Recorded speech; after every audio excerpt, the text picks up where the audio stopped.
همسة لقلبك. من زمان قوي، بعد ما ربنا سبحانه وتعالى خلق سيدنا آدم عليه السلام وأسكنه الأرض، عاش سيدنا آدم مع أمنا حواء وأولادهم حياة طيبة مليانة بركة. وفي وسط الحياة الهادية دي حصلت أول مصيبة على الأرض، لما قابيل قتل أخوه هابيل. كان الألم كبير والحزن مالي قلوب سيدنا آدم وحواء، وبدأوا يدعوا ربنا سبحانه وتعالى إن ربنا يعوضهم. وفعلا ربنا رزقهم بولد جديد سموه شيس، ومعناه هدية من الله. شيس كان مختلف عن كل اللي قبله، كان طيب القلب وحكيم ومليان بالإيمان. كبر شيس وهو الأقرب لسيدنا آدم، اللي كان شايف فيه الخير والبركة، وعلمه كل حاجة.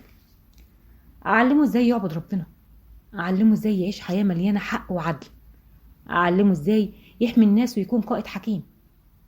وقبل وفاة سيدنا آدم عليه السلام وصى شيس وقال له: ربنا اختارك تكون خليفة بعدي، حافظ على الناس وعلمهم الحق وما تسيبش الفتن تضيعهم. وبعد وفاة سيدنا آدم بقى شيس قائد الناس، كان حريص عليهم، وكان حريص إن هو يعلمهم كل حاجة عن العبادة والزراعة وحياة السلام.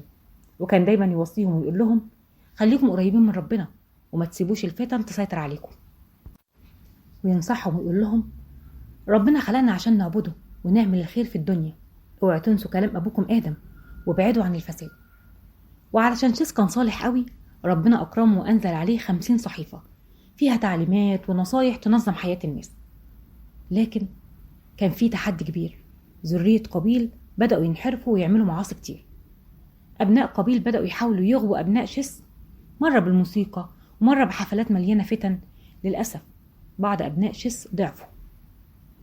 سيدنا شيس شاف اللي بيحصل وحاول بكل الطرق ينصحهم ويقول لهم: إياكم والفتن، خليكم قريبين من ربنا، ده الطريق الوحيد للنجاة. ربنا سبحانه وتعالى أعطى سيدنا شيس علم وأسرار كتير، زي الكتابة والحساب وكل حاجة تساعد الناس في حياتهم، وكان بيعلمهم بكل أمانة وإخلاص. ولما قربت وفاته وصى أولاده وأحفاده إنهم يحافظوا على طريق الحق ويبعدوا عن الفتن.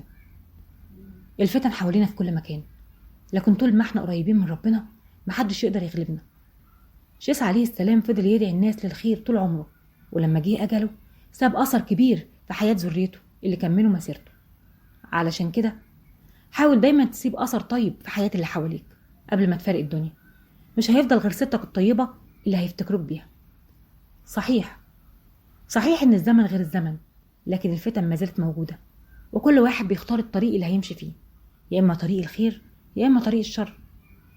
يا رب، يا رب نور بصيرتنا للطريق اللي يرضيك عننا. وقول يا رب.